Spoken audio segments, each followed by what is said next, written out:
La négociation en business se définit comme étant l'art d'obtenir un accord avantageux tout en maintenant une relation constructive avec l'autre partie.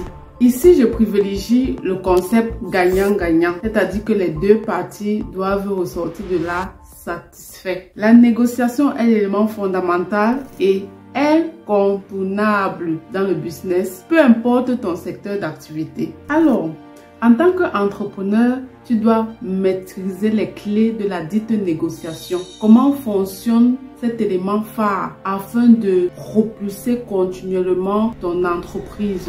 Comme l'a dit le célèbre expert en négociation américain Testa L. Carras et auteur du livre You Can Negotiate Anything, je cite: en affaires comme dans la vie, vous n'obtenez pas ce que vous méritez, mais vous obtenez ce que vous négociez. Cela dit, il est impératif pour toi de savoir négocier, que tu sois dans les affaires ou pas. Pour cela, aujourd'hui, je t'ai préparé 4 points sur lesquels tu dois toujours te focaliser pour maîtriser les angles morts de la négociation afin d'être toujours au top.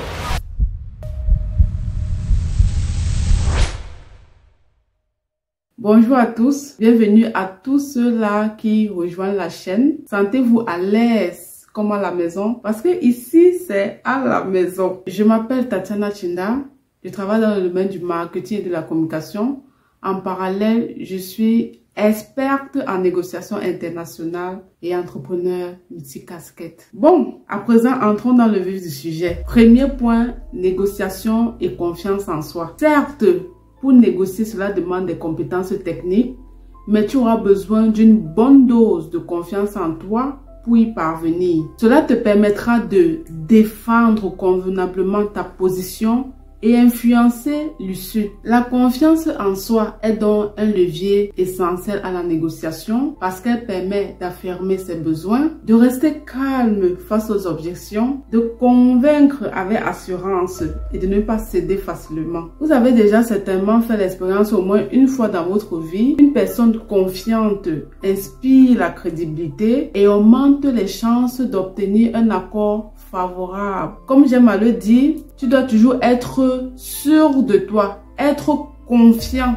être convaincu par tes propres idées avant d'amener l'autre à y adhérer. Deuxième point, négociation et développement personnel. Négocier, c'est se développer. Plus on progresse personnellement, et plus on devient un meilleur négociateur. Et plus on négocie, plus on affine son développement personnel. Je t'explique davantage. La négociation et le développement personnel sont étroitement liés. En négociation, il ne s'agit pas seulement de discuter pour obtenir un accord commun, mais également de mieux se connaître. J'entends ici par mieux se connaître ses forces, ses limites, ses émotions, ses réactions sous pression. En développement personnel maintenant, on apprend à cultiver toutes les compétences clés pour pouvoir négocier efficacement. Elles sont les suivantes: la confiance en soi, qui revient une fois de plus, la gestion du stress, l'écoute active et l'empathie, parce qu'elle améliore la communication,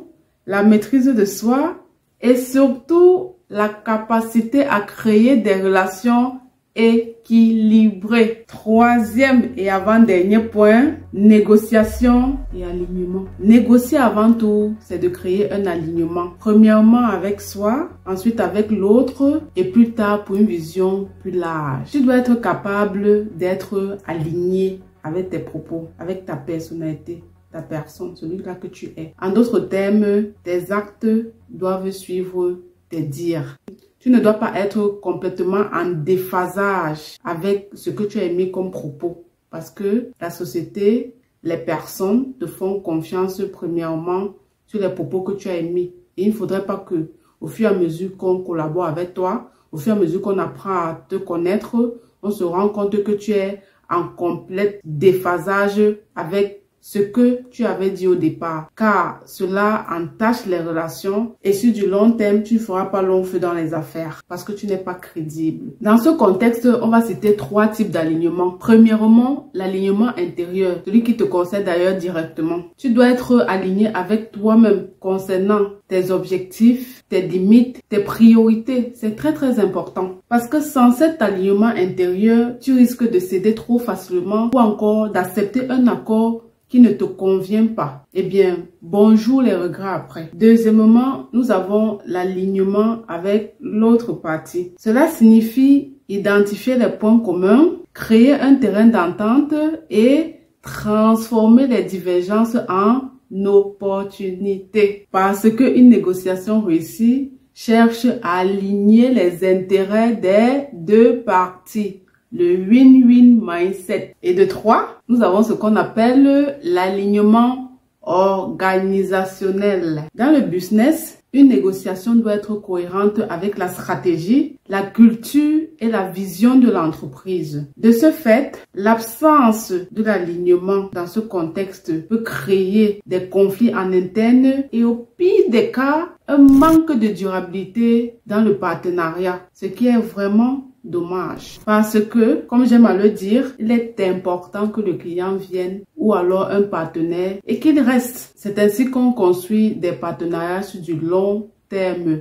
Et après, on passe la main aux futures générations qui continuent à perpétuité. C'est comme ça qu'on construit des grands empires qui transcendent le temps. L'alignement donc dans ce contexte est primordial. J'aurais même dû commencer par ce point-là, dans la mesure où, de nos jours, force est de constater que les gens s'en foutent un peu. Les gens sont à la part du gain rapide et facile. Ils s'en foutent des autres. Après, demain, ils sont étonnés de se rendre compte du fait que leur business ne marche pas, les clients ne reviennent plus, ils ont perdu leur crédibilité, tout simplement parce qu'ils ne sont pas alignés. Quatrième et dernier point, négociation et spiritualité. Dans ma vidéo précédente, je parlais de la grande importance de la spiritualité dans le business. Ici, la négociation éclairée par la spiritualité va au-delà d'un échange d'intérêts. Elle se transforme en un échange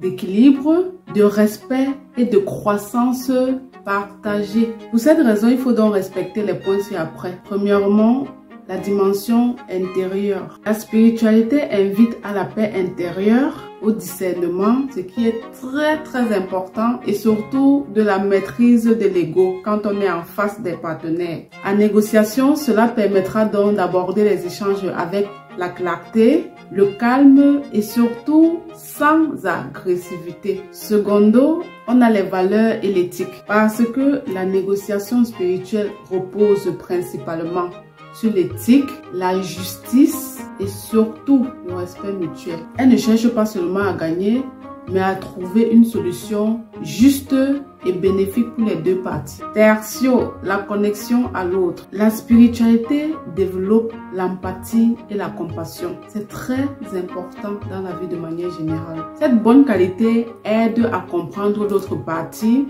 et ainsi bâtir une durabilité dans les affaires basées sur la confiance. Quatrième et dernier point très important pour clôturer cette vidéo, ça sera la recherche de l'harmonie. Là où une négociation classique cherche un compromis, une négociation spirituelle à son tour cherche l'harmonie, un alignement qui respecte les besoins de chacun et contribue à un bien plus grand. Très bien, nous sommes arrivés au terme de cette vidéo. Merci de l'avoir suivi.